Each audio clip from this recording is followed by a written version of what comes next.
welcome to our talk studio, and great to have our analysts with us, David Makali, Kipchumba Murkomen. Very interesting seeing President Moi there, former president, of course, endorsing Uhuru Kenyatta, and Cyrus Jirongo seated there with a big smile on his face. But this week, Jirongo has been breathing fire about projects. Let's start there. David, your thoughts on this whole scenario and the whole issue of projects, not just perhaps of State House, but of international forces, and while we may say foreign governments, there are also foreign corporates at play. So where do some of our candidates get their money? What promises are they making? And then, of course, there's finally the dark forces of the militia groups that are engaged in campaign activities. Please, David. Well, first, I think the answer here is simple. There is a project. That cannot be denied. I think Jirongo has a point in what he's saying. There's a project. But the way I see this project is a bit different from perhaps how Jirongo sees it. The project I know that the establishment of this state is interested in is the project of continuity of the status quo.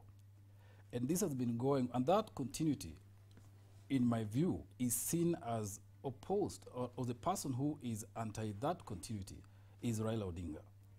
And if you look at how far this project goes, it became a project of State House to ensure that there is continuity of the status quo in terms of the people who control the economy and the politics of this country, not just starting with the Kibaki's administration, but going back, because it is a commonality of interest that has merged from the Jomo Kenyatta era through the Moi regime to the Kibaki administration.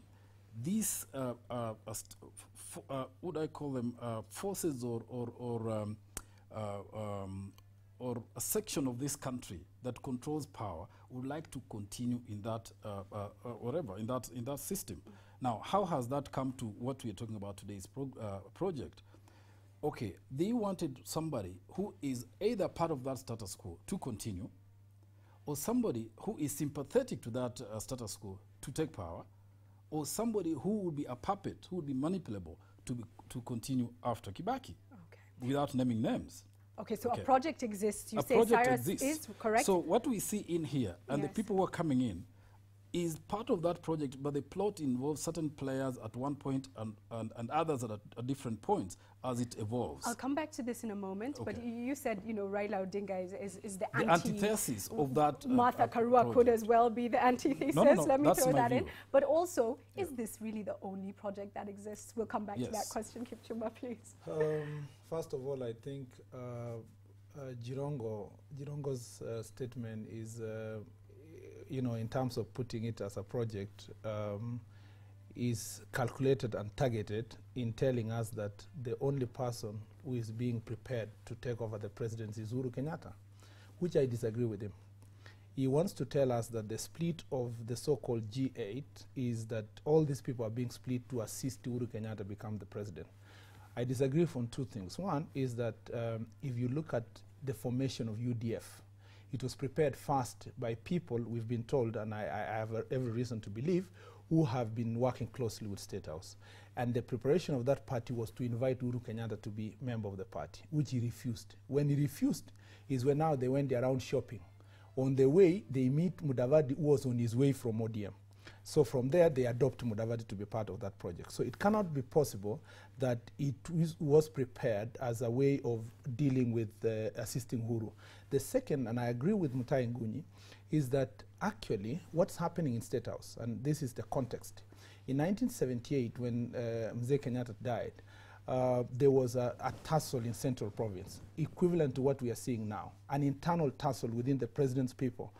One that believes that we cannot continue with the Kikuyu presidency, and the other which was saying we need to get an outsider who is part of us. So Dalian Arap Moi was here, but also there were people from Central Province that are being lined up for the presidency. Exactly what's happening in State House. There's a division between a group that believes that we need an outsider, and the question is, who is that outsider? Is it Raila Odinga? There's a small group that have gone to Raila Odinga, so that is their project. The other group thinks, is it Uhuru Kenyatta? They say, yes, this is Uhuru Kenyatta, we want to keep him. Other group think, this is a more compromised candidate, it is Musalia Mudavadi. So in my holistic view, the statement by Uhuru Kenyatta that they thought I was not going to be in the race was not this time round directed at Raila Odinga. It was being directed to those forces within who were opposed to his candidature. Project or no project, this is what I believe, that in every elections, there are various people who have interests. Foreign interests are there, Right. local Very interests strong. are there, Yes. preservation of the president's family. I don't think Kibaki is just blank-headed that he could not want to have someone to support. The former president has an interest. So everybody has an interest. I really don't think Mudavadi should be fixing himself in that corner of saying, I'm not a project. To me, if he had a good communication, he would just go out and say, by the way, in fact, Kibaki supports me. Some people from Central Province support me. Yes, exactly, I have endorsement. And he goes back home and tells them, if they are supporting me, why not you? So that they can be able to consolidate the votes of his area. Let's come to the issue of President Daniel Arap Moi and his presidency. As you say, there was a real push and pull at the time, and he took the presidency and he may have been a project, but when you get the seat, you get the seat. What are your thoughts on that? It almost seems like there's a lot of fire around this issue, focused in one direction, yet there are so many projects.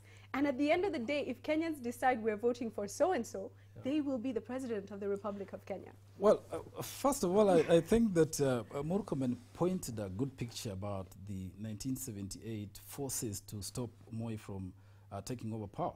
Exactly the scenario that is replaying itself out here. The forces here are about stopping Raila by any means from taking power. I mean, that is not in secret, and it's a public domain.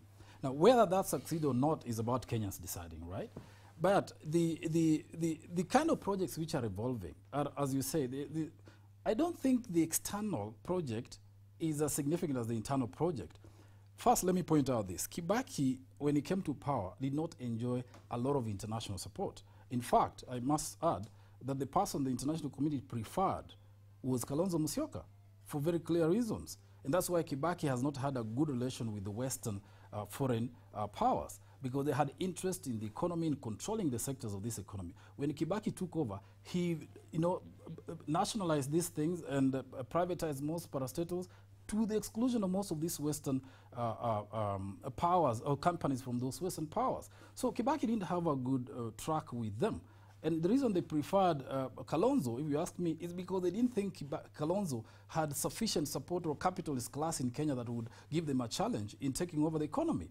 So there are good reasons. Now come to the forces that we're talking about right now and the perception that of where they're supporting. True, I think, I must say it, part of the reason that Raila would enjoy more support from the foreign powers, and I think there is support he's enjoying, I may not quantify it, but there is clear goodwill that he enjoys internationally, is I think in continuation of that same opposition they had to Kibaki, that there were people that the Kibaki fronted or who were behind him that were strong enough to prevent them from participating in the economy strongly.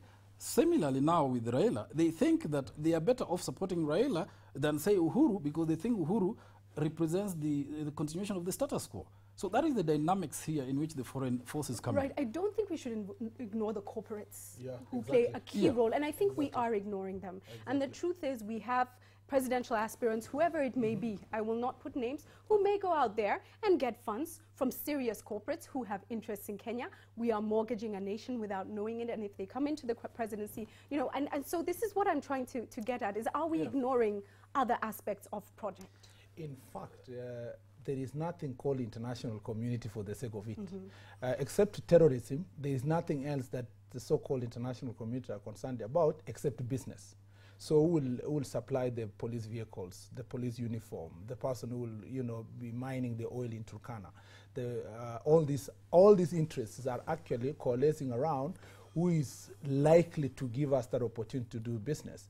In 2007, they did not actually support Raila Odinga, contrary to, I don't know what he had said, but really I didn't get it right. But they didn't support him because there was this perception that he was pro, socialist, and there was all that story. Now, I don't know what has happened. They want now to support him from that perspective. And the issue here is that Do I want to will I be able to be comfortable to invest? Will I get the businesses? Will I want to do this? That can be two-way for Raila. It can be positive if it's seen as a mechanism of attracting investment. It can be negative, it is seen as a way of mortgaging the country. So it depends on how you want to look at it. How it's applied. Yes. But something that Mutahi Ngunya said, which was very important, is the initial story that Uhuru Kenyatta was going to be the president. And that draft of, he was going to be the only person in G7 that was whatever. Initially it was him, Ruto will be number 2. But then they realized as time goes that Ruto is creating his own institution on his own. So he doesn't become a good person. You leave him aside to continue running his URP thing. Go look for this Mudavadi and see whether Uhuru is going to, Mudavadi will be number 2 of Uhuru and so forth. The story, Julie, now is that is to see if Uhuru can be running mate of Mudavadi. So all that story is around both local interest, but also this foreign interest. And the reason for Mudavadi actually is to continue, as he's saying, although he's saying status quo, but there is something extra about Mudavadi. It's also to continue business interest of local. So there's a competition between those who fear foreign companies coming to overtake those who are local investors and those who believe that, you know, the foreign investors. Gentlemen, this is such a fascinating discussion, and our time is literally up, but I don't want to leave without giving you a chance to comment on the attacks of today and maybe give a word or a message on the security situation in the country. David, let's start with you. Well, I met the PS before he came on your show, and you know, clearly the government is trying its best in the circumstances. I think we cannot condemn the government for its efforts. I mean, everybody has said terrorists are people you can't see, they're faceless. So it is a tough situation. But I think that you know, we need to, as a government, the government needs to deploy more on the frontier with Somalia and the porous areas through which these people are coming, especially the frontline districts, Wajir, Mandera, Garissa. They've become vulnerable. I think we need to deploy heavily there, and I think we need to move the military to that front. Okay, thank you. First of all, I really pass my condolences and, you know, to the families and those who lost their loved ones. And the other thing I would like to say is that I hope it doesn't take religious angle. Right. The thing I want to see tomorrow is to see bishops and imams and sheikhs and, you know, those, you know, people from the Muslim religion and the Christian religion going together even to the same place and pray and show that this country, you know, it's terrible in this part of the world, Africa. If such a thing happens, it can be amplified internationally to look like we are in a religious conflict, and that is not good for our investment. But the second thing is that we cannot continue with a Ministry of Internal Security that is everybody is acting. We need people who can show the leadership, confidence that we have a minister, we have a PS who are firm, who are you know, full-time to do their job. Lastly is basically to say that we have to rethink about our, by the way, I strongly believe that part of the reasons why we have these people within us with grenades and so forth is corruption. We have really killed our values to the extent that, you know, a policeman would accept 100 shillings or 200 shillings or any other person to allow somebody to move and check or something of that sort, to the extent that we have this. The last part is to say that as Kenyans, I have lived abroad a bit, people are suspicious. Naturally suspicious. If you come and live back there, people are suspicious. I think we need to start retraining ourselves and, you know, become conscious of the fact that we are living now in a terrorist world and be suspicious to anything, so that we can be able to be aware and work with the police forces, assist them in dealing with security issues. Thank you so much for those wise words, gentlemen. Yeah. We're going to take a break just now, but as we do that, we've been reminded at the end of the day what the gentlemen are saying is this is our Kenya, and we can blame internal security all we want, but we can all also play a role in being vigilant on watching what's going on, and perhaps more than anything in not letting this divide us. If anything, let it make us stronger to love and appreciate our country and our people, our fellow countrymen. We're going to take a break. We'll be back very soon with Sunday Live.